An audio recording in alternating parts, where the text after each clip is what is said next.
Assalamualaikum warahmatullahi wabarakatuh. Perkenalkan, nama saya Kevin Wahibranto selaku sosial dan politik dan selaku moderator.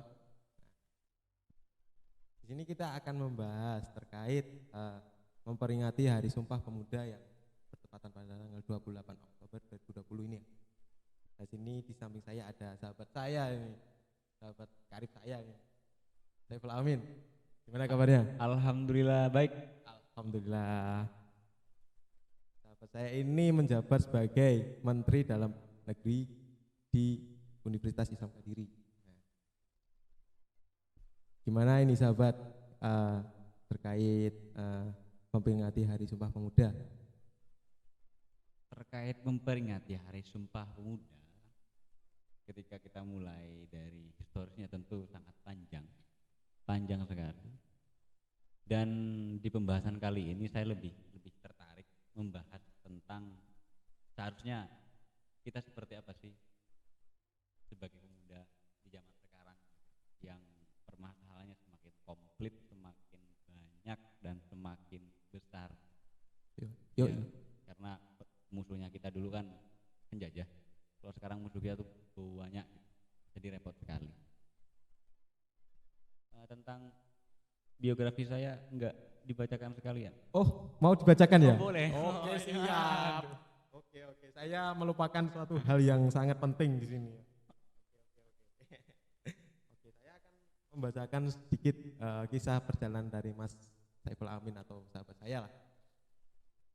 Nama Saiful Amin, riwayat organisasi Ketua Rayon PMII Gempur tahun 2018-2019, Ketua Komisariat Gempur tahun 2020-2021. Nah, sedangkan di internal menjabat sebagai Menteri Pendidikan dan Kebudayaan tahun 2019-2020, serta sekarang menjabat sebagai Menteri Dalam Negeri. Itu kisah atau perjalanan dari sahabat saya ini yang gondrong ini. Wow, keren. Tapi tadi kayaknya kurang satu. Apa itu? Saya itu sekarang berstatus atau berprofesi sebagai penulis.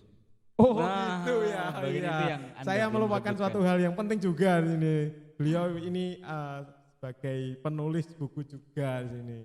Wow, karyanya sangat mendukung sekali untuk teman-teman yang ada di sini. Mungkin nanti bisa japri Mas Saiful Amin lah. Yap, betul. Bisa di apa-apain. Oke. Siap. Kita akan bicara apa ini? Terkait mahasiswa dalam bernegara dan berbangsa. Mahasiswa yang berbangsa dan bernegara. Oh, gitu. Tepatnya seperti itu. Oke. Itu. Iya. Tadi kan sebetulnya kita harus mulai, apalagi bicara pemuda, tentu kita harus mengulas tentang apa sih dibalik apa ya hari yang dinamakan Sumpah Pemuda. Kan Sumpah Pemuda itu kan diresmikan harinya, hari sebagai Hari Sumpah Pemuda itu kira-kira tanggal 16 Desember 1959. Iya. Nah, itu Kepres sekian gitu kira-kira. Dan tentang historisnya, Sumpah Pemuda itu dari beberapa catatan yang saya buat atau dari beberapa artikel atau info yang saya dapat itu melalui proses yang lumayan panjang dan pelik sekali. Nah, sebelum ada Sumpah Pemuda itu kan ada dua tahap. Yang pertama itu dilaksanakan atau dilakukan tahun 1926. Kira-kira tanggal 30 April sampai 2 Mei. Akan tetapi dari pertemuan yang pertama itu tidak menemukan hasil karena banyak sekali perbedaan antar pemuda-pemuda gitu, sehingga banyak sekali perdebatan dan ya bisa dianggap kurang maksimal gitu. Tapi beberapa tahun kemudian diadakan lagi pertemuan yang kedua, kongres pemuda itu. Nah, itu diinisiasi oleh PPI, Perhimpunan Pelajar Indonesia gitu. Nah, Di situ juga kemudian membicarakan banyak aspek. Dia membicarakan tentang apa ya, kebudayaan, kemudian berbicara tentang bangsa, kemudian berbicara tentang pendidikan, kemudian juga berbicara tentang apa ya, demokrasi, kemudian berbicara tentang nasionalisme pada saat itu, sehingga kemudian muncul semacam sumpahnya itu, kami putra dan putri Indonesia apa, ingat enggak kira-kira, Apa ya, bertumpah darah yang satu. iya, Iya kan. betul.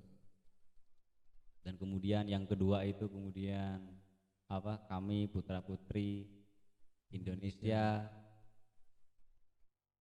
bersumpah berbangsa yang satu, bangsa Indonesia. Kemudian yang terakhir itu masalah bahasa itu. Iya. Nah, itu yang kedua. Dan pada saat itu pula kan dinyanyikan juga tuh lagu Indonesia Raya yang dimainkan melalui biola oleh W.R. Supratman dan dinyanyi. Dan hal-hal yang perlu kita bicarakan juga mengenai Sumpah Pemuda, selain kita mengulas sisi historisnya, adalah bagaimana kita ketika telah mengetahui sejarah proses panjang dari Sumpah Pemuda ini, yaitu dengan apa yang dapat kita lakukan sekarang. Iya kan?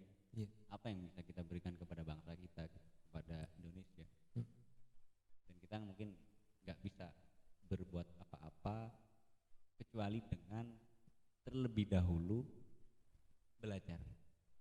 Entah dimulai dengan pemahaman sejarah yang baik agar kita dapat belajar dari masa lalu, kemudian kita praktekkan saat ini dengan melakukan perumusan-perumusan baru, sehingga kelak kemudian kita dapat merubah tatanan ini lebih baik, lebih adil, lebih makmur gitu. Begitu kira-kira apa ya, ulasan sederhananya mengenai Sumpah Pemuda itu. Ya, untuk komplitnya bisa baca di banyak kanal itu. Ya, banyak sekali saya kira. Apa lagi nih? Ya, ketika tadi sahabat Saiful Amin membicarakan terkait sejarah dari Sumpah Pemuda itu akhirnya gimana, mungkin kita benturkan kita sebagai mahasiswa itu sebagai pemuda di sini. Nah, tentu dari kita selaku mahasiswa mungkin peran atau sifatnya ini peran kita lah terhadap bangsa dan bernegara itu seperti apa, peran kita sebagai pemuda. Peran kita sebagai pemuda itu kan sering sekali kita bahas ya, di ospek juga kita bahas tentang peran mahasiswa gitu. Ada sebagai agent of change gitu kan, kemudian agent of social control gitu, kemudian iron stock dan lain-lain. Dan saya kira kemarin juga ada dibahas sama Pres Alvin ya. Betul. Sudah dibahas itu. Tapi hal-hal detail yang mesti kita persiapkan adalah ya, kita bisa apa, kita memiliki kemampuan apa untuk memberikan kontribusi kepada masyarakat. Kita nggak mungkin gitu turun ke masyarakat dengan tidak membawa kemampuan dan pengalaman kita berorganisasi, sehingga kelak kemudian kita dapat membuat semacam perkumpulan dengan masyarakat, kemudian membangun suatu kelompok untuk apa ya, berbagi nilai lain-lain tadi. Itu pertanyaan mendasar itu. Apa yang kita punya sebelum kita memberi gitu. Iya. Kalau kita nggak mampu apa-apa kan, ya nggak, otomatis nggak bisa memberi apa-apa. Gitu kira-kira. Kalau buat rame-ramean doang ya saya kira semua orang bisa. Gitu. Iya. Ada acara, ayo datang gitu. Ada ini, ayo datang. Gitu. Semua orang bisa. Kayak konser gitu kan. Mungkin sudah sangat jelas ulasan yang terkait dari peran pemuda seperti apa. Kita harus gimana sih sebagai pemuda? Apa kita hanya membawa kosongan saja, tidak membawa bekal apapun gitu. Nah, selanjutnya gini ya, mungkin sebagian besar kita sebagai pemuda masih saja belum mengetahui atau belum memanfaatkan kemampuan kita, intelektual kita untuk membangkitkan hal tersebut itu gimana? membagikan atau menyadarkan teman-teman pemuda. Pemuda itu harus bergeria, harus strong. Itu. Pemuda harus punya kreativitas. Pemuda tidak hanya diam aja, tidur, makan dan lain-lain. Itu pemuda gagal kan gitu. Iya. Nah, Terus gimana? Nah, pemuda yang seperti apa sing sekiranya kita di hidup di zaman sekarang, langkah atau sikap kita sebagai muda seperti apa? Ayo, pemuda itu harus semangat, pemuda itu harus mempunyai jiwa berani gitu. Tidak hanya diam saja ketika melihat penindasan di masyarakat atau di mana itu. Mungkin jiwa semangatnya ditumbuhkan lah gitu. Nah, itu pertanyaan sulit.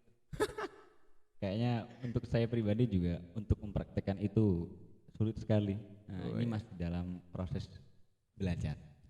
Namun wilayah proses penyadaran tadi, kita kan nggak mungkin menyadarkan seseorang, tapi kita belum sadar gitu.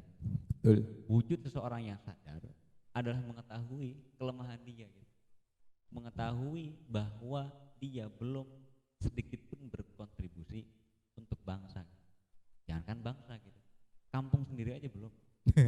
Iya. Jadi untuk masalah kontribusi apa yang diberikan tentu variatif sekali, macam-macam. Kita nggak bisa memplotkan pada suatu hal gitu. Kan banyak sekali tuh kontribusi-kontribusi yang bisa dilakukan oleh pemuda, entah turun ke jalan demonstrasi gitu, entah memberikan semacam bentuk proses penyadarannya melalui membuat suatu karya, tulisan, kemudian seni, ya sesuai bidang masing-masing gitu. Terutama hal-hal yang mengenai bagaimana menumbuhkan saling sayang di antara manusia, itu paling sulit. Iya. Karena kita tahu kan di kurikulum kita gitu atau di pendidikan kita jarang sekali pendidikan etis, moral etis itu menjadi perhatian. Rata-rata hal-hal yang bersifat seolah-olah real gitu, kemudian hal-hal yang bersifat materialistik itu menjadi fokus utama. Jadi saya kira sekarang memang sedang ada krisis moral. Jangankan para koruptor, mahasiswa juga krisis moral kok. Krisis etis, maksudnya krisis kepedulian. Nah, pertanyaannya bagaimana cara memunculkan kepedulian? Iya. Iya adalah bagaimana kita memunculkan satu frame bahwa keadaan ini sedang genting, dan ya mungkin kalau seseorang bila sudah tahu keadaan ini genting, nggak mungkin dia nggak tergerak.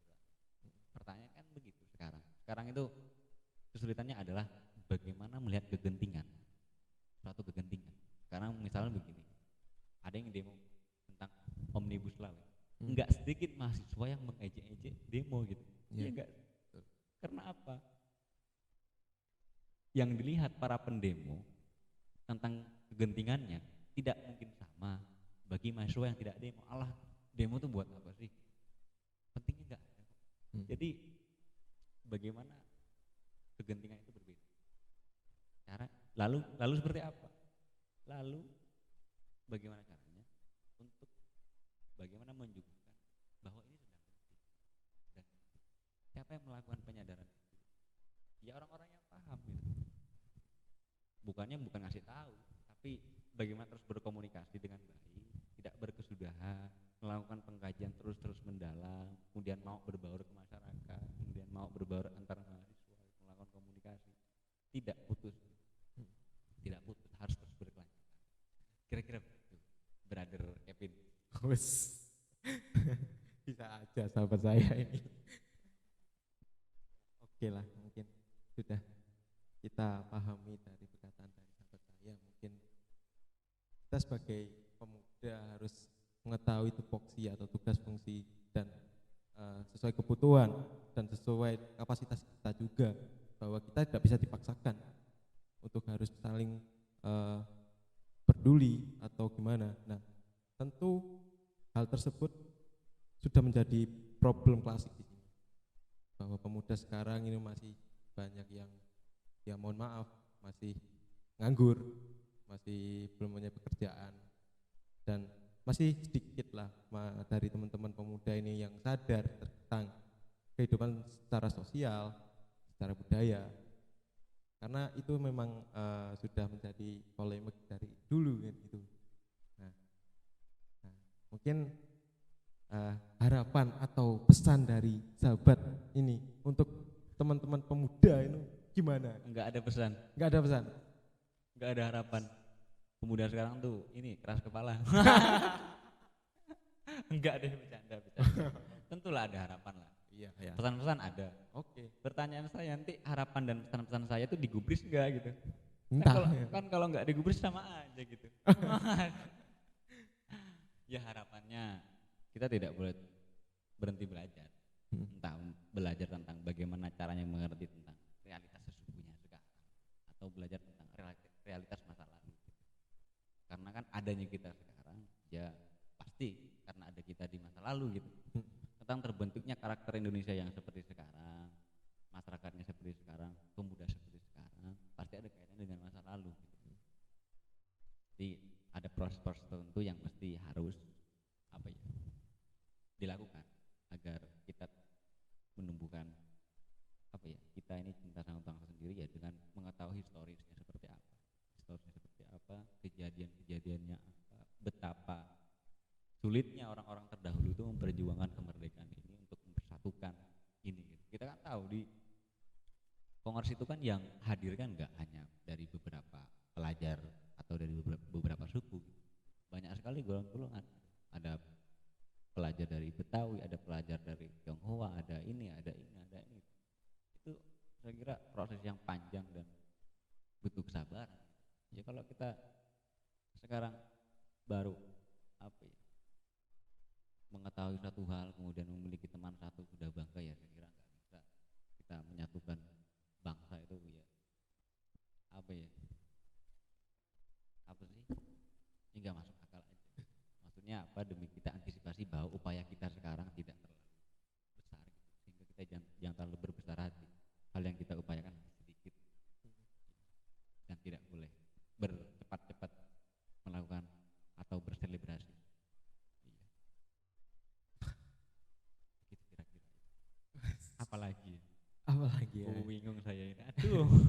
Mungkin sudah panjang lebar dari sahabat saya sudah menjelaskan pemuda yang ada sekarang di Indonesia khususnya. Nah, tapi kalau pemuda Indonesia kayaknya kejauhan deh gitu. Gimana? Kediri aja. Kediri aja, ayo. Atau kita di wilayah Kediri soalnya. Atau sekup Uniska aja gitu. Uniska. Kalau skala Indonesia saya belum pantas sama sekali.